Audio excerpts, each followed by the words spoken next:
말씀을 통해서 하나님의 그 놀라우신 섭리와 그 계획과 뜻하심을 우리는 발견할 수가 있는 것입니다.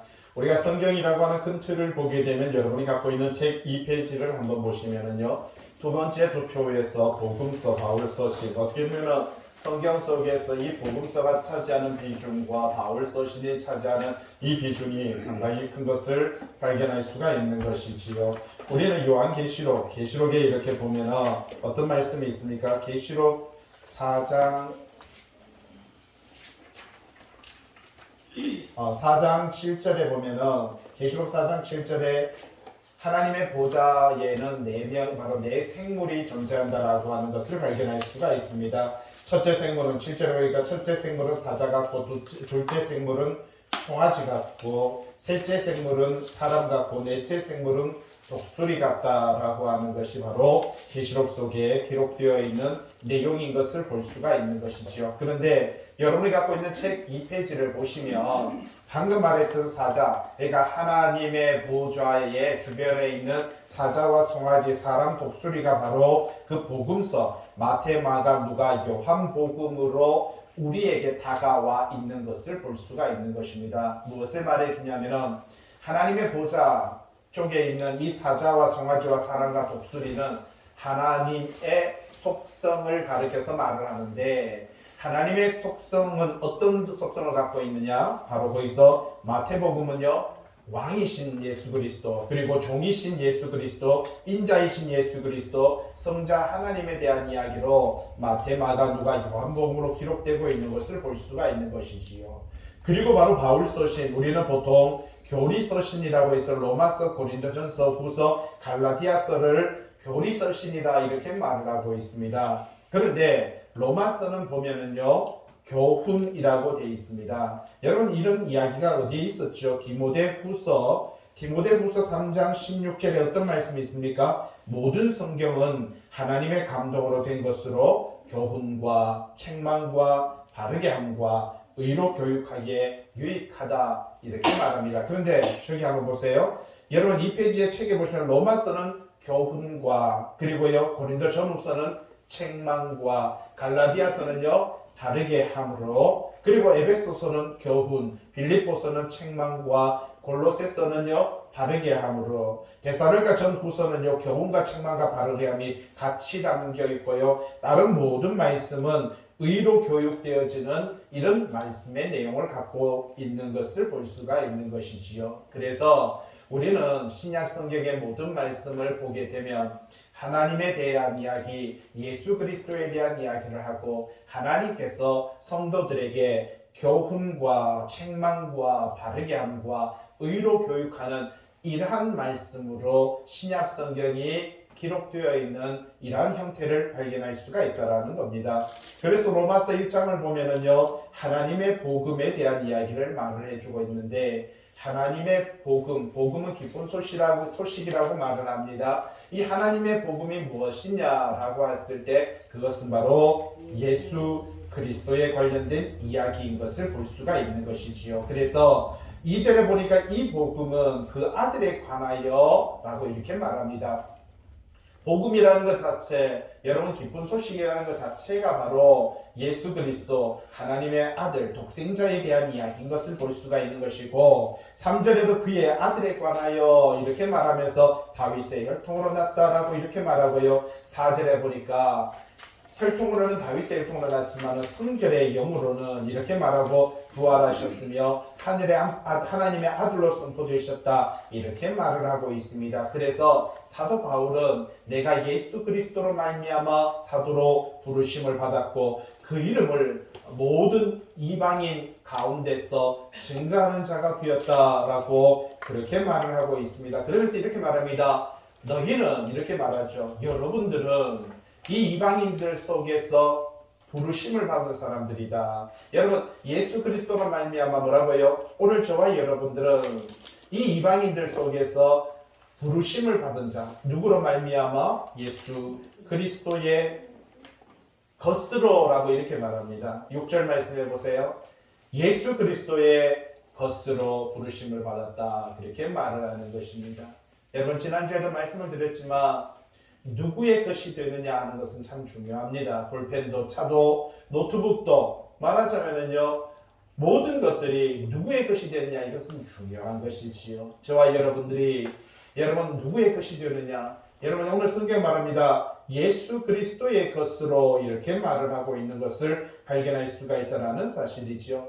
여러분 예수 그리스도의 것이 되었기 때문에 저와 여러분들은 주 예수 그리스도로 말미암아 은혜가 있고요. 그리고 뭐가 있다고요? 평강이 존재한다. 그렇게 말하는 것입니다. 여러분 그런데 우리가 불안해하고 하나님의 은혜가 없는 삶을 두려움과 염려와 걱정으로 살아간다는 것은 우리는요 예수 그리스도의 것이 아님을 스스로 증거하는 것이 되는 것입니다.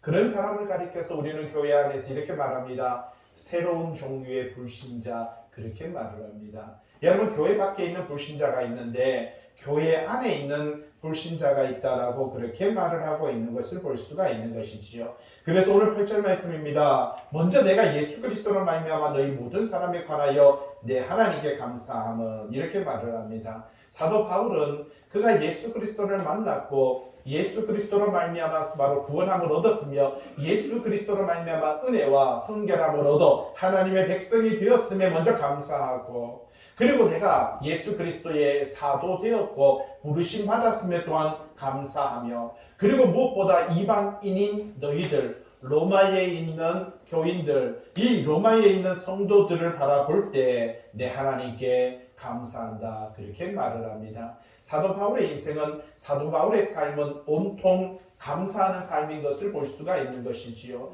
여러분의 삶의 인생은 어떤 삶인 것입니까? 오늘 내가 삶을 살아가면서 날마다 내 삶의 모든 것을 다 들어서 하나님 앞에 감사하는 이러한 삶의 모습을 우리는 드러내야 된다라는 사실이지요. 너희 믿음이 온 세상에 전파됨이니라. 사도 바울이 특별히 감사했던 것은 로마에 있는 교회입니다. 이 로마에 있는 교회에 자기가 한 번도 복음을 전해보지도 못했고 한 번도 그들에게 나아가서 예수 그리스도를 증거한 적이 없는데 소문에 들어보니까 로마에 수많은 기독교인들이 있고 그들이 모여서 말씀을 공부하고 있고 말씀 사역을 한다라고 하는 이러한 이야기를 듣게 되는 것을 볼 수가 있는 것이지요. 그래서 너희들에 대한 이 소문, 바로 너희들에게 믿음이 있다는 것이 온 세상에 전파되고 있다.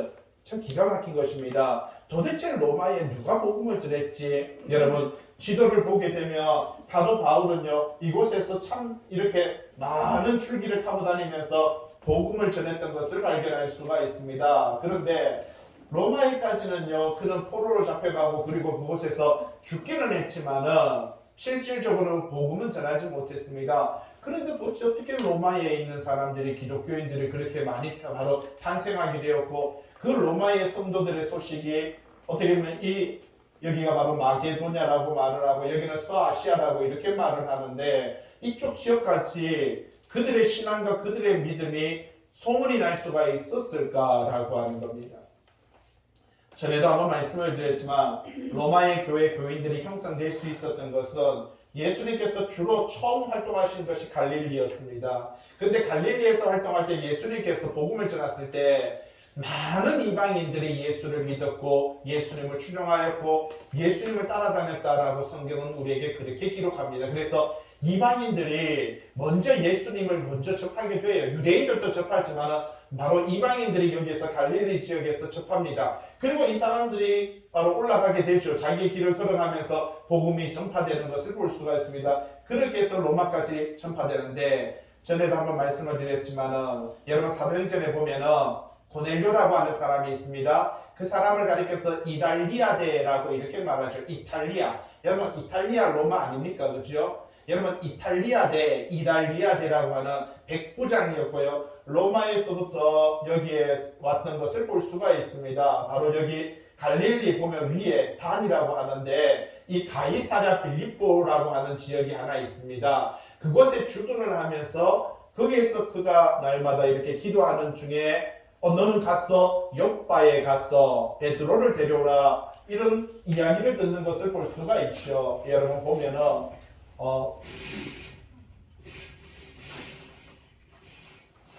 자 여기 보세요. 가이사랴 빌립보라고 하는 것이 여기 위에 있습니다. 그래서 이게 바로 가이사라 빌립보 여기에 보면 고넬료가 주둔하고 있었던 그런 진지였던 것을 볼 수가 있는 것이지요. 그런데 욥바가 어디냐면 욥바는 여기에 있습니다. 욥바에 가면은 베드로가 있을 것이니까 거기서 욥바에 가서 베드로를 데려오라라고 말을 하는데 성경에 보면은 4일 동안 걸어갔더라라고 이렇게 말합니다. 4일을 걸어갔어 욥바에 가서 베드로를 데리고 4일을 걸어와야 되는 그 정도 거리인 것을 볼 수가 있는 것이지요. 바로 성경에 바로 그러한 배경적인 내용들을 우리들에게 말을 해주고 있는 것을 볼 수가 있다라는 사실입니다. 그런데 이 가이사라 빌립보에서 고넬료가 6개월 정도 머물게 되는 것이지요. 근데 거기서 100명의 이달리아대, 바로 오늘날 예전에도 말씀드렸지만 신라의 화랑과도 같은 존재들입니다. 여러분 화랑이라고 하면은 귀족들의 자녀들인 것이지요.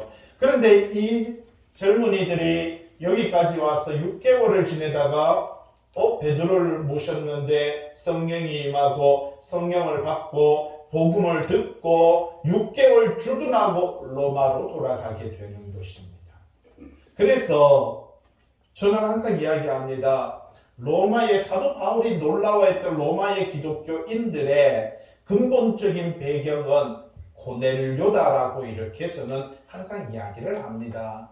그러면 많은 성경 공부하다 보면 목사님들이 많이 놀래요. 상상도 못했다라는 거죠. 생각도 못해봤다라고 그렇게 말을 합니다. 많은 사람들은 유대인들이 올라가서 복음을 전했을 거다라고 생각을 하고 있는데 저는 하나님께서 특별하게 로마 한복판에다가 그렇게 복음을 증가하기 위한 하나님의 뜻하심과 계획과 섭리가 있었다라고 하는 것을 말씀드리고 싶다라는 사실이죠. 그런데 그들의 믿음이 온 세상에 전파되었다 그렇게 말을 하고 있습니다. 그것으로 말미암아 바울은요 감사하고 기뻐하고 있다라고 이렇게 말을 하고 있습니다. 9절에 내가 그의 아들의 복음 안에서, 여기서도 말합니다. 사도 바울이 말하고자 하는 것은 복음은 예수 그리스도다라고 이렇게 말합니다. 내 심령으로 섬기는 하나님이 나의 증인이 되시거니와 항상 내 기도에 쉬지 않고 너희를 말하며, 이제 사도 바울이 8절에서부터 말하고 싶은 것은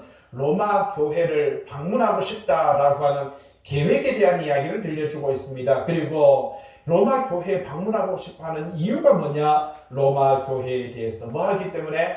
감사함으로 참 그들의 신앙과 그들의 믿음이 너무나도 좋은 소식으로 들려지고 있었기 때문에 그 믿음의 감사함으로 꼭 너네들을 만나고 싶고, 그래서 내가 만난 예수 그리스도를 한 번이라도 더 증거하고 싶다 그렇게 이야기하고 있는 것을 볼 수가 있는 것이지요. 10절 말씀 보세요. 6페이지에 있습니다. 어떻게 하든지 이렇게 말해요. 어떻게 하든지. 사도 바울은요 할 수만 있으면 어떻게 하든지 모든 방법을 다 동원해서 하나님의 뜻 안에서 너희에게로 나아갈 좋은 길 얻기를 구하노라 그렇게 말을 합니다. 사도 바울은 로마 행을, 어떻게 보면 그가 로마에 가서 로마에 있는 성도들과 복음을 나누고 예수 그리스도에 대한 이야기를 하고 싶은 마음이 간절했던 것을 볼 수가 있는 것이지요.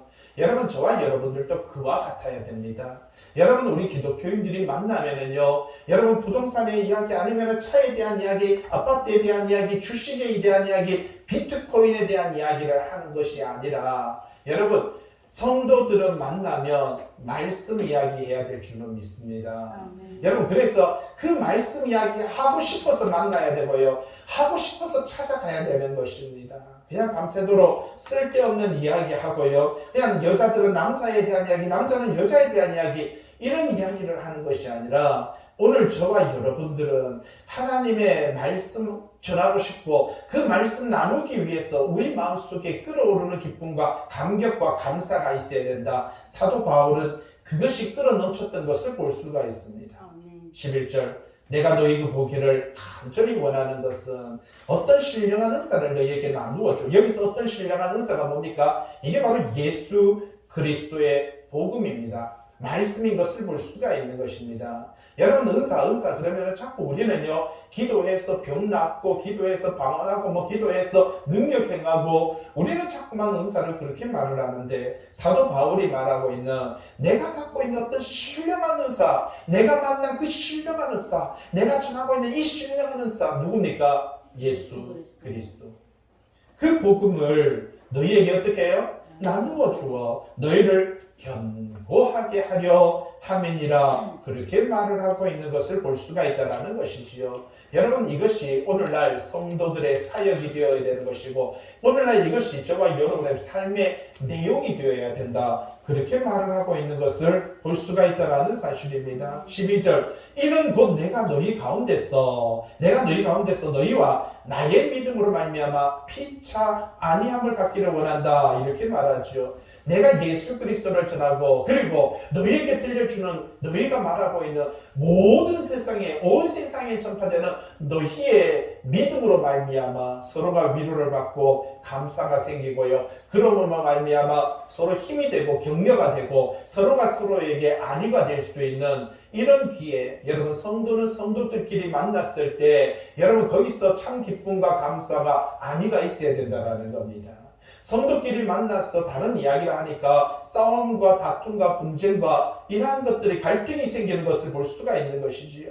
오늘 성도들은요, 만나면 예수 그리스도를 이야기하고 만나면 하나님의 말씀을 이야기해야 되는 것입니다. 그리고 각자 자기가 갖고 있는 그 말씀의 은혜, 그 신앙의 은혜를 나누는 이러한 것들로 말미암아 서로에게 위로가 되고 서로에게 힘이 되며 서로에게 용기가 될 수 있는 이러한 일들이 벌어져야 된다는 것이지. 13절, 형제들아, 내가 여러 번 너희에게 가고자 한 것은 너희가 모르기를 원하지 아니하노니. 그렇게 말을 하고 있습니다. 사도 바울은요, 몇 번이나 로마에 가서 그들에게 복음 전하기를 소망했던 것을 볼 수가 있는 것이지요. 그런데 여러분, 이렇게 지도에 보시면 알지만은 초록색 이렇게 보면 1차 전도라고 이래서 이렇게 1차 전도 이렇게 돌아왔고요. 2차 전도 빨간색으로 해서 이렇게 돌아서 또 이렇게 돌아왔고, 3차 전도는요 또 초록색으로 해서 이렇게 갔다가 다시 원래 길로 다시 돌아갔다가 다시 돌아와서 이쪽으로 돌아옵니다. 근데 4차로 이제 갑니다.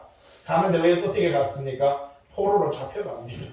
포로로 이렇게 잡혀서 4차로 이렇게 가게 되는 이러한 장면들을 발견할 수가 있다는 것입니다. 그런데 복음을 전하기 위해서 간 것이 아니라 포로로 잡혀서 가게 되는 것이고, 그곳에 가서 기독교인들을 만나고 그들에게 예수 그리스도에 대한 복음을 증거하는 이러한 모습을 볼 수가 있다는 사실이지요. 그러면서 사도 바울이 말하고자 하는 것은 13절입니다. 자, 내가 너희에게 가고자 하는 것을 너희가 모르기를. 그러니까 어떻게 보면 바울이 돌다가 여기서 돌아갔다, 여기서 갔다, 한 번도 두 번도 세 번도 전부 다 오다가 갔다라고 말하니까, 사실은 내가 정말 너희한테 가고 싶었는데 여차저차해서 이래해서 정말 그것이 가는 것이 바로 길이 막혔었다. 그렇게 이야기하고 있습니다. 그러면서 13절, 너희 중에서도 다른 이방인 중에서와 같이 열매를 맺게 하려 함이로되 지금까지 길이 막혔도다. 사도 바울은 그렇게 말합니다. 내가 로마에 가려고 했는데 결국은 길이 막혔다. 여러분, 그 당시에는요, 땅끝까지 이르러 내 복음의 증인되라라고 했습니다. 그런데 아시지요? 여러분, 모든 길은 어디로 통한다고요? 그 당시에 로마로라고 이렇게 말을 했습니다. 여러분, 실크로드라고 하는 길을 아시죠? 실크로드. 여러분, 실크로드가 어디입니까? 로마에서부터 어디까지예요? 신라까지입니다. 신라까지. 예? 신라에서부터 시작해가지고요, 중국으로 러시아로 쭉 해가 이 길을 넘어서 여기서 로마까지, 이 길이 뭐냐면 실크로드예요. 예? 그래서 그 길이 서로 통하는 것을 볼 수가 있죠. 그래서 사도 바울이 왜 그렇게 로마를 가고 싶었냐면은, 로마의 복음이 전파되며 로마의 그 실크로드, 그러니까 모든 교통망의 중심이 로마이기 때문에 만약에 로마에만 복음이 전파되면 그 로마가 닦아놓은 전 세계의 교통망과 말한 백길과 육로를 통해서 복음이 전파될 것이다 라고 하는 사고방식 속에서 로마의 복음을 전하려고 했던 것을 볼 수가 있다는 사실입니다. 그래서 여기서 보면 끊임없이 그렇게 로마에 가고 싶었고 로마에 가서 복음을 전하려고 했는데 지금까지 뭐라고요? 길이 막혔다. 그렇게 말을 하고 있는 것을 볼 수가 있는 것이지요. 14절입니다. 헬라인이나 야만인이나 지혜 있는 자나 어리석은 자에게 다 내가 뭐 하는 자라고요? 빚진 자다. 그렇습니다. 여러분, 유대인들은요, 우리만 구원받고 우리만 하나님의 백성이고 우리만 하나님의 자녀다라고 하는 이 이기주의와 이 교만함에 사로잡혀 있었던 것을 볼 수가 있는 겁니다. 그런데 사도 바울이 예수 그리스도의 복음을 믿고 예수 그리스도를 만나고 예수 그리스도를 통해서 이 복음의 확신을 얻고 나서 그는 그의 사고방식 속에서 정말 죽을 수밖에 없는 죄인이 구원함을 받아 하나님의 백성 되었음에 감사함으로 통해서 그는 이렇게 말하고 있습니다. 나는 헬라인에게나, 여러분 여기서 말하는 헬라인이라고 하는 것은 이 헬라 문화, 헬라 철학, 그죠? 그러한 어떤 아리스토텔레스 여러 가지 말하자면 이 당시에 수많은 헬라 철학 안에 있었던 헬라인들, 여러분 헬라어를 쓰는 사람들을 가리켜서 헬라인들, 근데 야만인들은요 헬라어를 쓰지 못하는 모든 사람들을 가리켜서 그 당시의 시대적인 배경으로 야만인이라고 그렇게 말했던 것을 볼 수가 있는 것입니다. 지혜 있는 자나 어리석은 자에게 다 내가 뭐 하는 자라고요? 빚진 자다, 그렇게 말을 하고 있습니다. 지혜 있다는 것은 말씀이 있다는 것이고 지혜 없다는 것은 말씀이 없다라는 것이지요. 여러분 그 당시에 헬라 문화 안에서 말씀 안에 있었던 사도 바울은 이 모든 사람들에게, 그러니까 이 땅에 존재하는 모든 사람들에게 나는 뭐 하는 사람이다? 빚진 자다. 여러분 우리는 이런 빚진 자의 의식을 가지고 있어야 됩니다. 세상적인 빚을 지는 것이 아니라 여러분 저와 여러분들은요 언제나 하나님 안에서 복음의 빚진 자, 무슨 말입니까? 내가 복음으로 구원함을 받았기 때문에 항상 내가 먼저 받은 자로서 믿지 않는 자들, 내 주변에 있는 사람들에게 복음을 나누어 주기 위해서 날마다 살아가야 된다. 밑에 보면 도표가 있죠. 성도가 영적으로 빚진 것이 있습니다. 먼저 뭐라고요? 다른 사람들보다 내가 먼저 복음을 받았습니다. 맞습니다. 다른 사람들보다 내가 먼저 복음을 받았다는 것이 바로 빚진 이유입니다. 두 번째는요, 아무 공로 없이 하나님께 어떻게 해요? 의롭다 여김을 받았습니다. 여러분 이것을 가리켜서 뭐라고 말합니까? 이신득이라고 말을 하고요. 이걸 가리켜서 이신칭의라고 이렇게 말합니다.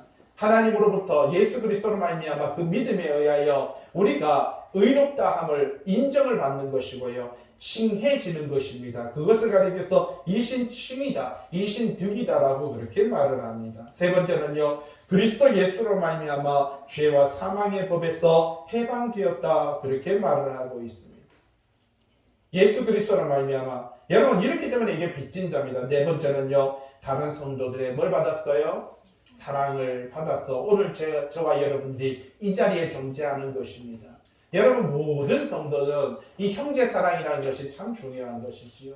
김춘현 이사님이 어제 이렇게 밴드에다가 아주 이렇게 좋은 글을 이렇게 영상을 올렸습니다. 보니까 참 그 이퀄라이저라고 하는 영화의 주인공이잖아요. 그죠? 이퀄라이저라고 하는 영화의 주인공인데 그 사람에 대한 이야기가 나 좋은 이야기인데 그 사람이 참 이 땅에 장인어른이 했던 그 말에 대한 이야기가 참 나타나는데 하나님께서 이 땅에 사람은 목적 없이 만들지 않았고 이유 없이 이 땅에 살지 않는다. 그 목적과 이유가 뭐라고요? 형제 사랑하는 것이다. 그렇게 말을 하고 있는 그 내용을 영상으로 그죠? 수상소감을 하면서 이퀄라이저 보면은 아주 영화가 멋있어요. 저는 그걸 보다가 얼마나 멋있던지 원투가 있어서 그래서 나온 지가 오래된 영화인데 아주 거기 주인공이 멋있는데 그 주인공으로 나온 분이 이렇게 수상소감으로 밝히는 그 내용을 밴드에 올렸기 때문에 쭉 한번 살펴보았습니다. 아주 감동적이더라고요. 여러분 우리는 다 사랑받은 존재입니다. 우리는 사랑을 받고 또 사랑을 줘야 되는 그런 존재다. 성도는요, 성도들끼리 그 사랑을 나눠야 됩니다. 그리고 다섯 번째는요, 다른 성도들의 도움을 받는 겁니다. 맞습니다. 우리 신앙과 믿음이 여기까지 성장하고 여기까지 올 수 있었던 이 많은 과정들 속에서 우리는 서로를 도와주고 서로를 끌어주고 견인해주는 이런 삶을 살아갈 수가 있다는 사실이지요. 여러분 갖고 있는 책 78페이지 한번 펴보시기 바랍니다. 78페이지.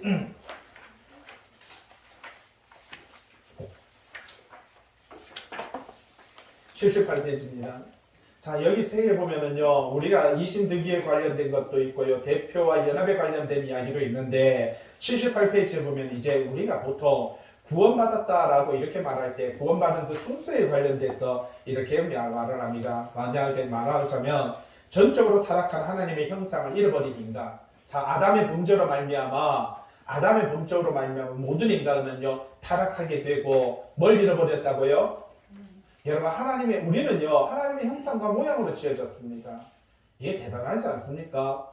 우리의 본보기, 우리의 모양이 누구를 닮았다고요? 하나님을 닮았고 우리의 형상이 누구를 닮았다고요? 하나님. 놀랍지 않습니까? 이게 하나님께서 자기의 형상과 자기의 모양을 따라 사람을 창조하셨다는 것은요 여러분 이게 신비롭지 않습니까? 얼마나 놀랍습니까?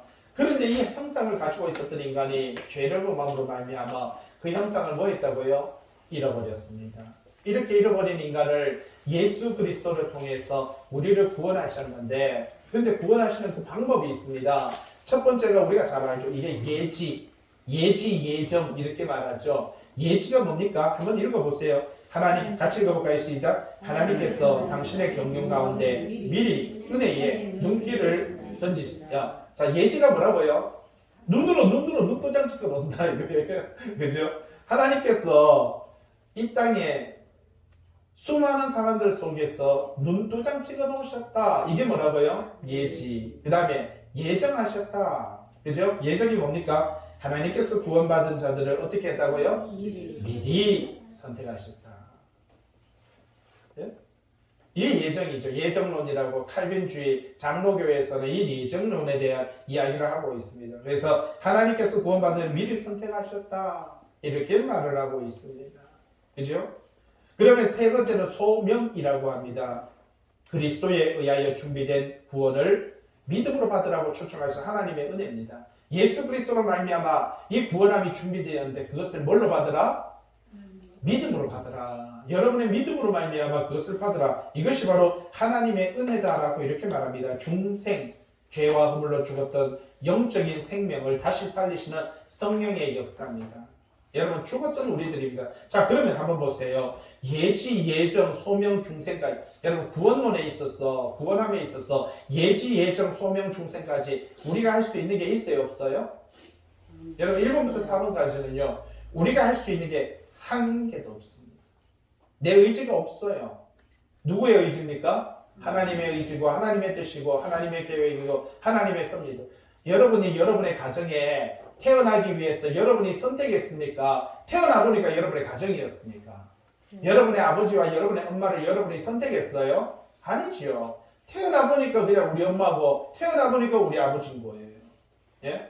이런 거 하죠. 무슨 나도 선택할 수만 있었으면 내가 부잣집에 태어났을 건데.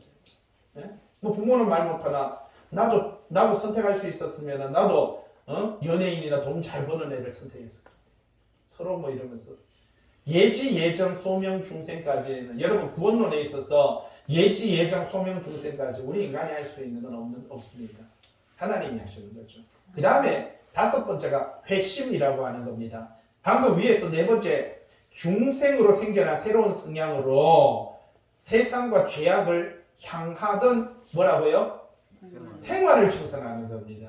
여러분 우리는 세상과 죄악을 향하는 삶을 살아가게 됩니다. 왜? 전적으로 타락했기 때문에. 하나님의 형상을 잃어버린 인간은요 끊임없이 세상과 죄악을 향하는 그런 생활을 하게 되는데 그걸 뭐하고? 청산하고 하나님의 말씀에 따라 살려고 하는 새로운 각오, 이걸 가르쳐서 뭐라고 말합니까? 회심. 여기에 이제 우리의 의지가 조금 들어옵니다. 앞에 1번부터 4번까지 그렇게 구원함을 얻고 중생함을 얻은 사람이 이제는 내가 예수 그리스도의 말씀 안에 들어오려고 하는 이러한 삶의 모습이 필요하다.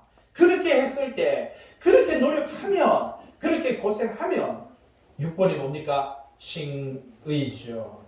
뭡니까? 죄인이기 때문에 멸망받을 수밖에 없는데 그러나 의롭다 인정함을 받음으로써 여러분 그분이 우리 칭의, 의롭다고 칭해 주는 겁니다. 예수 그리스도의 구속의 은혜로 말미암아 우리가 하나님의 영생의 은혜에 들어갈 수 있는 칭의라고 하는, 이것도 우리 것이 아닙니다. 하나님이 우리를 뭐라고 해요? 칭의, 의롭다 인정하는 거예요. 내가 뭐 의로워지려고 노력하는 게 아닙니다. 우리는 회심밖에 못해요. 여러분 내가 말씀대로 살아가야지. 각오 정도밖에 못합니다. 각오. 맞아. 내가 구원함을 눈도 맞네. 내가 하나님의 백성이 맞네. 내가 하나님의 자녀네. 내가 말씀대로 믿고 살아가야지. 이게 우리 할 수 있는 의지입니다. 이렇게 하니까 그것만 해도 하나님께서 우리를 뭐라고 해요? 칭의해 주십니다. 칭의만 해주면 끝난 줄 알았더니 7번에 보세요. 뭐라고요? 양자 삼아 주십니다. 야, 여러분 의롭다고 인정하는 걸로 끝나는 게 아니라 우리를 뭐라고 말합니까? 하나님의 자녀, 하나님의 상속자, 하나님의 자녀. 여러분 이렇게 칭의 양자 삼아 주십니다. 이렇게 양자 삼아 주시니까 우리에게 뭐가 필요한? 성화라고 하는 것이 필요하다는 사실입니다. 중생한 성도의 마음속에 있는 죄의 오염, 그러니까 죄를 제거하고 예수 그리스도의 형상을 닮아가도록 성령님께서, 여러분 이것도 뭐 우리가 성화되는 것도 우리 스스로 되는 게 아니라 성령님께서 하나님의 말씀으로 성도들을 인내하게 하고 연단하게 하고 경건의 연습을 시켜서 성화시킵니다. 여러분 보세요.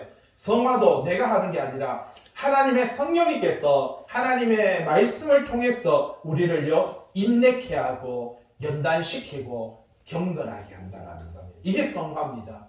그래서 성화는요 되어져 가는 것입니다. 자 밑에 보세요. 성화란 지금 여기에서 그리스도의 형상을 점차 닮아가는 것을 가리켜서 말하고요. 지금 현재 여기에서 뭐라고요? 예수 그리스도의 형상을 닮아가는 겁니다. 자 그렇게 하는데 우리는 힘이 있어요 없어요? 연약해요 부족해요. 싸우고 찢고 볶고 다투고 불만하고 원망하고 우울해하고 낙심하고 좌절합니다. 그래서 견인이 뭐예요? 차는 차인데 고장이 나서 움직이지 못하는 차가 있죠. 그러면은 뭐가 와요? 견인차가 오죠. 그래서 떡 끌고는요 쭉 끌고 가는 게 이 견인입니다. 우리가 이 땅에서 성화되어서 살아가지만 우리는 연약하다 보니까 낙심하죠, 좌절하죠, 실망하죠, 우울하죠. 이런데 누가 필요합니까? 이 견인이 필요합니다. 밑에 말합니다. 성령의 역사로, 성령님께서 우리를 견인하시는 것입니다. 우리가 진실한 성도가 될 수 있도록 구원의 은혜를 망각하고 인내하지 못하여 완전 타락하고 배교할 수 있는 사람들인데 그냥 놔둬 버리면 그 자리에서 멈춰버리는 거예요. 그런데 성령님께서 우리를 어떻게 한다고요? 예수 그리스도를 망각하지 않도록 우리가 완전 타락하지 않도록 인내하지 못하는 그 삶에서 벗어나게 하고 우리를 배교하지 않도록 그분이 우리를 뭐 한다고요? 견인하십니다.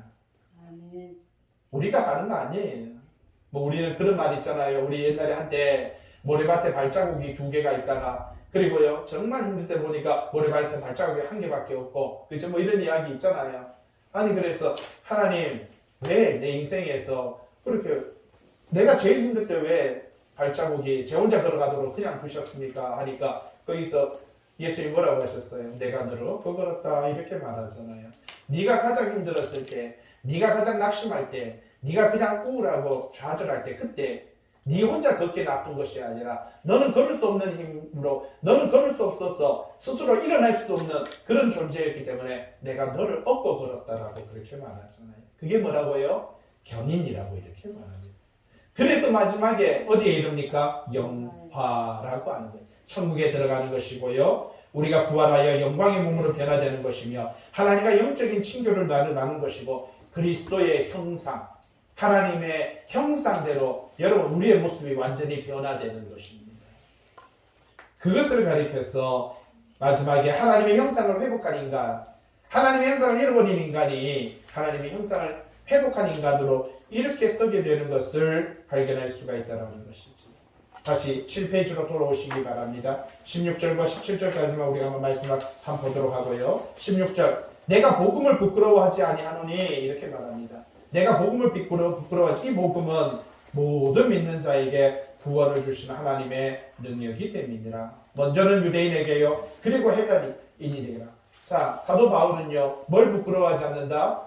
복음, 예수 그리스도를 그는 부끄러워하지 않습니다. 그리고요. 이 복음, 예수 그리스도는 모든 믿는 자에게 구원을 주시는 하나님의 뭐가 된다고요? 능력이 된다. 그렇게 말을 하고 있습니다.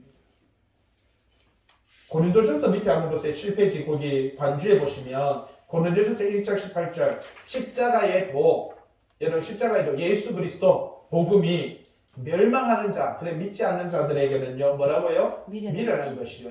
그래서 믿지 않는 사람들이 우리 보고 뭐라고 아이고 저 미련한 것들 이렇게 말합니다. 미련한 것이요. 구원을 받는 우리에게는 뭐라고 말합니까? 하나님의 능력입니다. 아멘. 이것 때문에 우리는 믿고 사는 거예요. 하나님의 지혜에 있어서는 이 세상이 자기 지혜로 하나님을 알지 못하는, 여러분 세상적인 지혜로는 하나님을 알 수 없어요. 왜 알 수 없어요? 죽었기 때문에 그렇습니다. 죽었기 때문에. 죽은 자가 뭘 압니까? 여러분 예수님께서 어떤 젊은이에게 말했어요. 저기 예수님, 제가 아버님께서 죽었는데 장사 지내고 왔어 따를까요? 하니까 예수님이 하신 말씀이 있어요. 뭐라고 했어요? 죽은 자들로 죽은 자를 장사 지내게 하고 너는 나를 따르라 했어요. 무슨? 아니 아버지가 돌아가셨는데 장사 지내고 올게요 하니까 죽은 자들로 죽은 자를 장사 지내게 하고 너는 나를 따르라 그렇게 말하죠. 그 앞에 죽은 자는 누구예요? 믿지 않는 자들이고요. 두 번째 죽은 자는 누굽니까? 아버지인 거예요. 죽은 자들, 그러니까 믿지 않는 형제들이 죽은 자를, 네 아버지를 장사 지내게 하고 이제 너는 예수 나로 말미암아 복음 안에 들어와 이제 영적으로 살아간 너는 뭐 하라고요? 나를 따르라. 그렇게 말을 하고 있는 것을 볼 수가 있다라는 것입니다. 여러분 오늘 저와 여러분들은 예수 그리스도로 말미암아 살아난 자들이에요. 여러분 죽은 자들은 결단코 하나님 앞에 나와서 그들의 지혜, 자기들 딴에는 지혜 있다고 하지만 그 지혜는 죽은 지혜입니다. 죽은 자들이 갖고 있는 것은 하나님을 깨달아 알 수 없다라는 사실이죠. 뒤로 넘겨서 8페이지에 있습니다. 이 복음은 복음의 본질에 대해서 이야기하죠. 여러분 복음의 근본적인 동의는 하나님의 능력입니다. 하나님께서 복음을 주시는 것이지요. 복음은 믿음을 요구하게 되고요. 그 믿음의 결과가 구원이며 이 복음은요 모든 믿는 자에게 열려 있다. 그렇게 말을 하고 있는 것을 볼 수가 있다라는 사실이지요. 여러분 1장 17절 유명한 말씀이죠. 같이 한번 읽어보도록 하겠습니다. 시작. 복음에는 하나님의 의가 나타났어 믿음으로 믿음에 이르게 하나니 기록된 바 오직 의인은 믿음으로 말미암아 살리라 함과 같으니라. 여러분 복음에는 뭐가 나타난다고요? 하나님의 의. 그러니까 예수 그리스도에게는 하나님의 의로움, 그 칭의가 나타나는 것이고요. 그래서 이 믿음으로 예수 그리스도를 믿는 그 믿음으로 말미암아 두 번째 믿음으로 동그라미 4번 밑에 있죠. 에무나라고 되어 있습니다. 뭐라고요? 신실함에. 그러니까 예수 그리스도를 믿는 믿음으로 어디에 이른다고요? 신실함에 이르게 하나니. 여러분 신실함에 이르게 하나니 기록된 바 오직 의인. 의인은 믿음으로. 거기서도 밑에 보세요. 동그라미 6번에 에무나라고 있습니다. 신실함에. 오직 의인은 어떻게 살아간다고요? 신실하게 살아간다. 여러분 믿음을 대한 이야기 아니라 예수 그리스도를 믿는 믿음으로 의인은요 어떻게 된다고요? 신실함에 이르게 되고 오직 의인은 신실하게 충성되게 성실하게 살아가는 것이다. 그렇게 말하고 있습니다. 여러분 이렇게 살아가시기 바랍니다. 여러분 믿음으로 산다는 거 신실함으로 살아가시기 바랍니다. 성실함으로 충성되게 하나님의 백성으로 살아가는 저와 여러분 되시길 주님의 이름으로 부탁을 드립니다. 기도하겠습니다.